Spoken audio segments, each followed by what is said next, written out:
Saya ingin menyampaikan firman Tuhan di bawah tema di tangan Tuhan tidak ada perpisahan yang sia-sia. Di tangan Tuhan tidak ada perpisahan yang sia-sia. Firman Tuhan dalam Injil Yohanes 11 ayat 25 berkata, jawab Yesus, akulah kebangkitan dan hidup. Barang siapa percaya kepadaku, ia akan hidup walaupun ia sudah mati. Sekali lagi ya, akulah kebangkitan dan hidup. Barang siapa percaya kepadaku, ia akan hidup walaupun ia sudah mati. Bapak Ibu, saudara dikasih Tuhan sedang berkabungan. Hari ini kita berkumpul di tempat ini, sebuah acara yang tidak kita rencanakan ya. Kita mungkin datang dengan hati yang begitu berat ya. Masih sulit sekali menerima kenyataan. Saya ingat kisah apa ya? Saya dengar kabar bulan Maret ada kabar sakit ya. Keluarga menerima kabar papa sakit. Saya percaya bahwa sebagai orang-orang yang mengasihi papa, segala hal yang dilakukan, ada banyak harapan-harapan, ada banyak doa-doa yang dipanjatkan, dan sebuah kerinduan agar Tuhan menyembuhkan, betul ya. Kami datang berkunjung tanggal 17 April Jumat, saya ingat betul ya. Kami bernyanyi bersama, kami berdoa memohon kepada Tuhan Sang Pemilik kehidupan. Tapi yang membuat saya terkesan saat itu juga Pak Pendeta, Pak Gembala ya, Pak Pendeta Pia menyampaikan kabar baik, menyampaikan tentang kasih Tuhan. Itu yang momen yang paling penting. Dia meresponinya, dia tersenyum, dia ikut bernyanyi bersama kami. Wah, saudara, ini sesuatu yang luar biasa dan saya bersyukur saya ikut ambil bagian dalam sejarah Papa ya waktu sakit.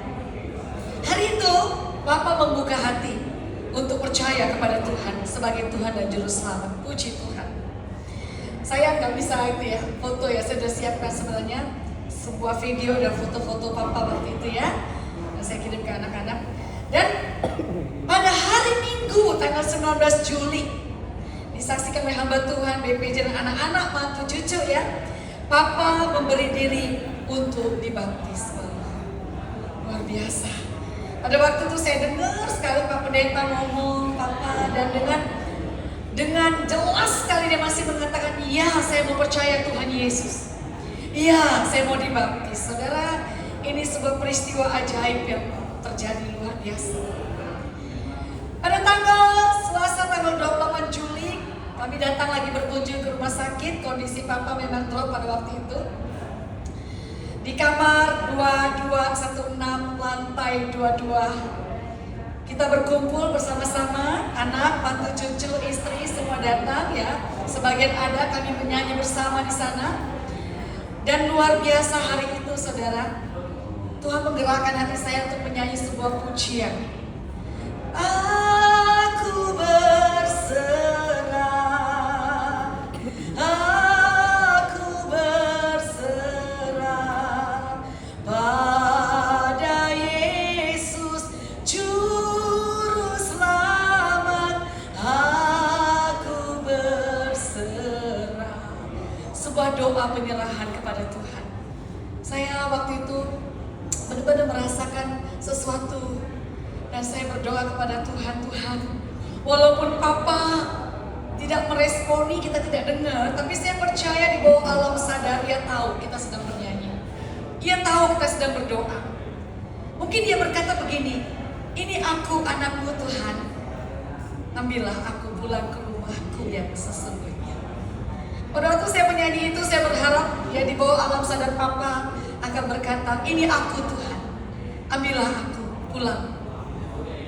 Saudaraku, cepat sekali waktu berjalan ya. Dan saya mendengar kabar pada hari Rabu 29 Juli, Sang Pemilik kehidupan mengambil Papa hari itu. Tadi saya tanya, Mama, kira-kira jam 8 ya, jam 8 sekitar itu ya. Secara manusia tidak ada satu manusia pun yang siap kehilangan orang yang kita cintai, betul ya. Saya juga pernah kehilangan Bapak Ibu Saudara. tanggal 3 Januari kemarin, mama saya dipanggil Tuhan. Mendadak juga. Pasti banyak pertanyaan yang muncul dalam pikiran kita. Tuhan, kenapa Tuhan panggil begitu cepat? Banyak hal yang belum sempat saya lakukan dengan papa, dengan suami. Pertanyaan itu muncul pasti sebagai manusia biasa, saudara. Yes. Ketika kita tidak mengerti jalan Tuhan, kita tetap dapat mempercayai hati Tuhan. Amin. Tak mengerti. Ada sebuah kisah, saudara ya. Kisah tentang seorang anak kecil yang sedang menyulam. Dari bawah meja, ayahnya melihat benang-benang kusut. Warnanya campur aduk, saudara. Tidak ada bentuk yang indah. Anak ini mulai mengeluh. Papa, sulaman ini jelek sekali. Aku tidak mengerti kenapa benang ini berantakan. Lalu sang ayah berkata, "Nak, coba naik ke samping." Ketika anak itu melihat dari atas, ternyata benang-benang yang tampak kusut dari bawah telah membentuk gambar yang sangat indah. Saudaraku yang dikasihi Tuhan, hari ini kita sedang melihat kehidupan dari bawah meja. Kita melihat ada air mata kesedihan. Kita melihat ada kehilangan. Kita melihat ada rencana seolah terputus. Tapi Tuhan melihat dari atas. Apa yang bagi kita tampak berantakan, bagi Tuhan tidak pernah kehilangan makna. Amin. Kita tidak selalu mengerti pekerjaannya, tapi kita dapat mempercayai bahwa Dia tidak pernah salah menenun kehidupan setiap anaknya. Bagian pertama yang harus kita tahu, Bapak, saudara-saudara, bahwa Tuhan tetap berdaulat atas hidup manusia. Mazmur 31:16 berkata begini, "Masa hidupku ada dalam tangan-Mu." Masa hidupku, orang percaya, ada dalam tangan Tuhan. Bukan penyakit yang menentukan akhir hidup seseorang. Bukan dokter, bukan obat, bukan usia. Tapi hidup kita ada dalam tangan Tuhan. Amin. Itu yang harus kita tahu, saudara. Itu yang harus menjadi bagian dalam hidup kita, bahwa hidup kita dalam tangan Tuhan. Kita tentu berharap waktunya lebih panjang, ya. Itulah kerinduan kita. Kita berharap masih ada ulang tahun bersama Papa. Kita berharap masih ada komunion bersama Papa, bersama suami. Masih ada kesempatan bercengkrama, ya, bercanda, bernyanyi bersama. Tapi Tuhan yang memberi hidup juga mengetahui kapan seorang anaknya menyelesaikan perlombaan. Hanya Dia yang tahu. Rumah buat Papa sudah selesai dibuat oleh Tuhan. Tuhan membuat rumah yang indah. Saudara, kalau Tuhan yang membuat rumah, kebayang gak indahnya? Kalau Tuhan sang pemilik kehidupan membuat rumah buat anaknya, kebayang gak indahnya? Indah sekali, saudara, super duper indah. Gak bisa kita ungkapkan dengan kata-kata betapa indahnya rumah yang didesain oleh Tuhan sendiri. Dan Papa, Tuhan bilang sama Papa, sama suami, rumahnya sudah selesai. Ayo pulang anakku. Papa sudah bahagia, pasti. Bahagianya Papa tak terlukiskan oleh manusia yang masih di dunia ini. Kita terbatas. Mungkin saat ini ya, saya mencoba untuk sedikit membuat kata-kata yang memberikan kekuatan buat keluarga. Mungkin saat ini Papa sedang tertawa bersama Yesus. Dia mau bilang sama istri, anak, mantu, cucu, dan saudara, dia bilang begini, kalian jangan sedih terlalu lama. Jangan menangis terlalu lama. Hai istriku tercinta, jangan menangis terus ya. Boleh menangis, tapi jangan sampai sakit. Kenapa? Karena aku sekarang sudah bahagia banget bersama Yesus di surga. Aku tidak sakit lagi. Aku tidak perlu ditusuk-tusuk jarum lagi. Aku sudah sehat, aku sudah bahagia. Kalian bisa membayangkan ini? Inilah yang membuat saya setiap menghadapi kematian ya, orang-orang yang saya cintai, itu menolong saya untuk melihat bahwa dia yang sudah percaya Yesus sudah punya tempat di surga. Dan nanti pun kelak kita akan ketemu. Kalau dia bilang, "Hai Erni, rumahmu sudah selesai," Tuhan panggil. "Hai Pak Emso, rumahnya sudah selesai," Tuhan panggil. Ada yang tahu? Gak ada yang tahu. Tidak ada yang tahu kapan kita dipanggil. Gak melihat status sosial, gak melihat umur, gak melihat sakitnya. Ada orang yang sakit, ada orang yang tidak sakit pun bisa dipanggil Tuhan. Lagi tidur bisa, lagi duduk bisa, segalanya bisa terjadi. Ya itulah misteri yang kita nggak tahu sama sekali. Tetapi yang harus kita tahu bahwa Tuhan sudah siapkan rumah yang indah buat setiap orang yang percaya. Amin. Itu penghiburan buat kita. Yang kedua, bagi orang percaya kematian bukan akhir perjalanan. Amin. Itu dia yang indah. Yesus berkata, "Akulah kebangkitan dan hidup." Inilah penghiburan terbesar bagi orang yang percaya kepada Tuhan. Kalau hari ini kita melihat peti, ya, ini jasadnya ada di sini, tapi sesungguhnya suami, papa, koko, saudara, koko, adik sudah nggak di sini ya. Ini cuma jasadnya. Dia sudah kemana? Sudah bersama Yesus di surga. Amin. Amin. Firman Allah ini dikotbahkan untuk kita semua yang hadir di sini. Tidak ada satu manusia pun yang tidak sedih kalau kita berpisah dengan orang yang kita cintai. Tetapi kalau kita melihat salib, kubur kosong, kita mempunyai pengharum. Kematian memang memisahkan sementara, saudara, bukan memisahkan selamanya.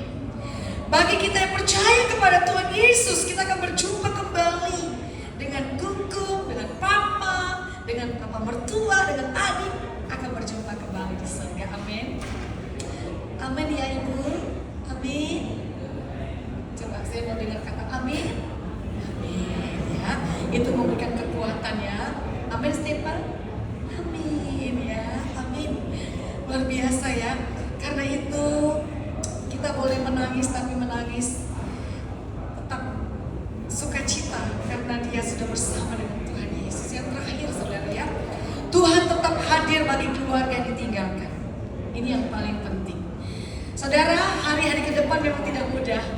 Mungkin waktu kita kumpul bersama, oke, rame-rame ya, rame-rame. Tapi setelah semuanya kembali dengan aktivitasnya masing-masing, rumah akan terasa sangat berbeda.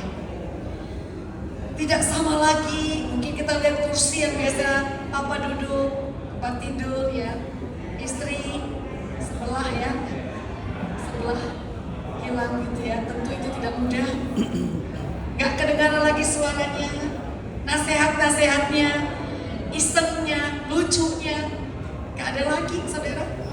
Tetapi firman Tuhan berkata, "Aku sekali-kali tidak akan membiarkan engkau, dan aku sekali-kali tidak akan meninggalkan engkau." Hai keluarga, istri, anak-anak, ini janji Tuhan. Tuhan tidak hanya hadir di rumah ibadah seperti ini, tapi dia hadir juga dalam keluarga. Bapak Ibu yang dikasihi Tuhan, mama, anak semuanya, biarlah Tuhan memberikan kekuatan buat kalian, cucu, saudara-saudara, ada adiknya, ada kokonya mungkin ya, ada saudara sepupu yang sangat kehilangan.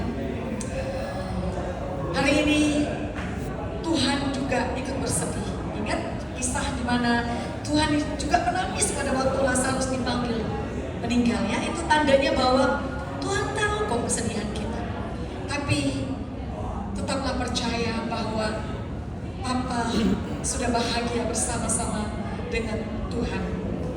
Banyak warisan-warisan yang diberikan kepada Papa, dan saya sangat tersentuh ya dengan keluarga ini. Ya, saya harus ceritakan. Pada waktu saya datang, ya kami diterima dengan luar biasa. Pada waktu acara baptisan sampai saya itu terpesona melihat pelayanannya luar biasa.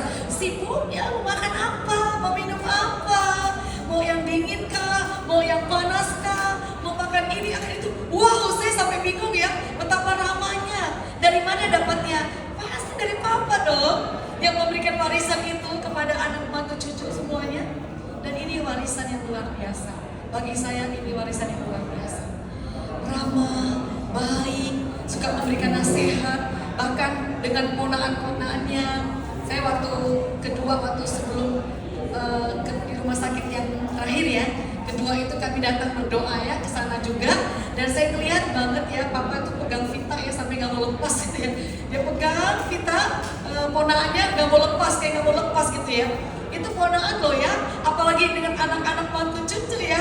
Dan saya membayangkan betapa hangatnya orang tua ini ya. Dan ini menjadi warisan yang baik sekali ya buat kita semua, bahwa betapa indah sekali dengan relasi yang diberikan oleh Papa. Ini menjadi contoh yang baik. Sebagai penutup firman Allah ini, saya ingin menyampaikan sesuatu buat kita. Ketika sebuah kapal berangkat, saudara, meninggalkan pelabuhan, orang-orang yang berada di dermaga melambaikan tangan sambil berkata, "Selamat tinggal," gitu ya. Selamat tinggal, gitu ya. Semakin jauh kapal itu, semakin kecil terlihat kapal itu, sampai akhirnya hilang di balik cakrawala. Tak bisa lagi dadanya, nggak selesai, ya. Tetapi bagi orang-orang di dermaga yang sama, ada orang-orang yang menanti di sana. Sudah tiba kapalnya, selamat datang. Sudah tiba kapalnya, selamat datang. Begitulah kematian orang percaya. Di bumi ini kita berkata selamat jalan Papa, selamat jalan suami, selamat jalan Buku. Tapi di rumah Bapa di surga, para malaikat dan orang-orang percaya yang telah mendahulunya menyambut dengan penuh sukacita. Selamat datang di rumah yang sesungguhnya di surga. Hari ini kita mungkin kehilangan Papa, Opa, tapi sesungguhnya hari ini pun ia disambut oleh malaikat Tuhan, oleh pemilik kehidupan di surga. Dan itulah yang memberikan kekuatan buat keluarga. Amin. Sehingga pertanyaannya bagi kita, kapan giliran kita? Tidak ada yang tahu. Oleh sebab itu, firman Tuhan berkata bahwa setiap orang yang percaya kepada Tuhan, Tuhan sudah membuatkan rumah buat kita. Setiap orang yang percaya kepada Tuhan, dia tahu kemana dia pergi pada waktu dia dipanggil oleh Tuhan. Tidak ragu lagi. Kapan meninggalnya nggak ada yang tahu. Caranya gimana? Nggak ada yang tahu juga. Itu sesuatu misteri. Nggak ada yang tahu. Tapi yang pasti, yang menjadi kekuatan buat kita, yang menjadi penghiburan buat kita, dan menjadi ingat-ingatan buat kita yang masih hidup di dunia ini. Yuk, selagi masih ada kesempatan, waktu yang Tuhan berikan, yang pertama, marilah kita menggunakan waktu ini dengan lebih bijaksana lagi. Tidak menyia-nyiakan waktu yang ada. Yang kedua, biarlah kita selalu siap sedia. Kapan dipanggil Tuhan, kita siap. Karena kematian bukan hal yang menakutkan buat orang yang percaya kepada Tuhan. Kematian itu menjadi pintu kita untuk menuju ke surga, rumah kita yang sesungguhnya. Dunia ini rumah sementara kita. Dunia ini rumah yang fana. Makanya kita masih bisa sakit, bisa susah, bisa rugi, bisa untung, bisa nangis. Hari ini kita bisa nangis, besok bisa tertawa, besok kita bisa nangis, besok tertawa lagi. Hari ini kita bisa untung, besok rugi. Itulah dunia yang tidak ada yang abadi, dunia ini. Tapi Tuhan katakan apa? Selagi kita hidup di dunia ini, Dia tidak akan pernah meninggalkan kita. Amin. Amin. Oleh sebab itu, saudaraku yang dikasih Tuhan, istri tercinta, anak-anak, saudara-saudara, sekali lagi, biarlah firman Allah ini benar menghibur kita semua ya. Dia gembala kita yang agung yang tidak akan pernah meninggalkan kita. Amin. Mari kita